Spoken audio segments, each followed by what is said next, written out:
saddexdii maalmood ee ugu dambeeyay ayaa mar kale magaalada Boorama waxaa ka soo cusboonaaday hadalhaynta shuban biyoodka si weyn looga dareemay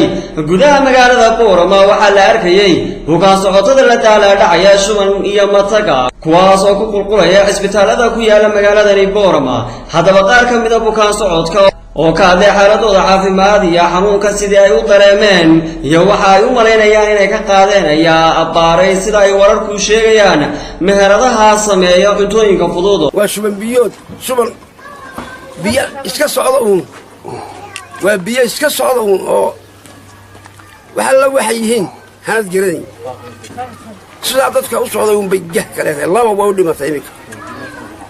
nin walaalkaya iyo sodohdayba way u dhinteen kolka in maaragtaa in laga soo gudbo dawladdu nooga soo gudbo ama hay'aduhu nooga soo gudbadaan ay gargaaraan ay wax loo qabtaan yaan doonaynaa dadka hay soo gaaraan baan doonaynaa haddii ilaahay haddaba shaqaalaha ka howlgala mid ka mid ah meheradahaasi iyo qaar ka mid ah macaamiishooda ayaa ka warbixiyay saameynta caafimaad ee hadalhayntu u badan tahay in ay iyagu mas'uul ka yihiin horta ma dareemi karo siday dadku imika aniga la soo weydiinay kolba telefoon bay soo dhacay waxaan la sheegay Cabdulqaadir maxaa ka jira ayaa la ilaha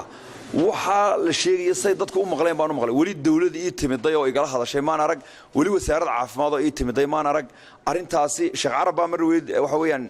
Sheekh Carab wuxuu ii yeeray Sheekh Carab Sheekh Tirsan oo shaqeey miskiid Abu Hurayra tujiya ii yeeray wuxuu yiri Cabdulqaadir waxa la sheegay maxaa ka jira nin bajaaj baan soo raacay wuxuu yiri Cabdulqaadir wuu xiran yahay shalay gelinkii dambe casarkii oo dhan meherada waxa ku gadaama wasaaradda caafimaadka iyo bahda caafimaadka jaamacadda Amuud baa ku gadaamay waxaan ku sheegay waxa war uma hayo meheradaasi sida imika ma taqaanaa u shaqeynaysa bunka looga cabay u shaqeynayso ayay u shaqeynaysaa problemka lagu sheegayna ma hay sheekhi uu qaadamay ma alla ku oo ma jirta arintaasi oo ma ogid oo cidi kumay baarin oo cidi kumay fatashin haaban ku alla igu saay ga sareeya cidi timiday iyo cid waxa arinta ay gala hadashay mar qura ma hayo laakiin dadka magaalada jooga waxa ay weydiinaya bilowga inta la furay ilaa imika waqtina wana cunaa siiba waqtiyadan dambe imiga qadadan hilibgeelkii waxa la isticmaalay markastaba shalayda ma ka cunay waqti kasta ka cunay ruuxaantii sidoo uu sheegay Cabdulqaadir dad horta xasiintu iska badan tahay dinay qof horta ilo nabigi baa yiraahdo sallallahu alayhi wa xasid kirbari risqagaas say noqonaya horta qof uu xasid leeyahay ma macaar lahayn qofku jiro maaha inkastoo bishan horaanteedii xanuunkan laga dareemay xaafadda Sheekh Cismaan ee galbeedka magaalada Boorama hasaatee mas'uuliyiinta caafimaadka ayaa maray TV-ga madaxa bannaan ee Raya TV uga warbixiyay xaaladda caafimaad ee deegaanka xaafadda Sheekh Cismaan waxa ay meesha ka saareen kadib howlgal xaafaddaasi ay ka sameeyeen suurtagalnimada jiritaanka cudurka shuban biyoodka iyagoo arrimahaasi ka hadlaya ayaa waxaa hadaladoodii ka mid ahaa dadka xaafadda iyo imtixaanka dadka loo imanayay wax badan oo shubanka cabanayay oo sii daran ma jiro waa qof ama laba oo awalba noo iman jirin taas ma badna waa qof weyn oo waa yeela weeyaan taana wixii deena kala gudboon ee hawsheeda waan ka qabanaa